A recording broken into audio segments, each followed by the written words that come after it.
आज रात्रीचा जागर अकोल्यामध्ये आम्ही घातलेला आहे, कारण की शेतकऱ्याच्या पूर्ण भविष्यामध्ये, वर्तमानामध्ये, भूतकाळामध्ये फक्त अंधाराच अंधार दिसलेला आहे।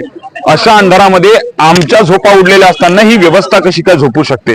आणि म्हणूनच शेतमाल हमी भाव कायदा झाला पाहिजे। सोयाबीनला 6,000, हरभऱ्याला 8,000, कापसाला 10,000 आणि तुरीला 12,000, सोबतच हमी भावाचा कायदा, संपूर्ण कर्जमुक्ती या अनेक मागण्यांसह आम्ही आज रात्रीचा हा जागर अकोल्याच्या जिल्हाधिकारी कार्यालयाच्या समोर घातलेला आहे। आणि म्हणून आम्हा प्रशासनाला पूर्ण विनंती आहे की साहेब, आमच्या शेतकऱ्याचं सुद्धा जीवन मान्य करा।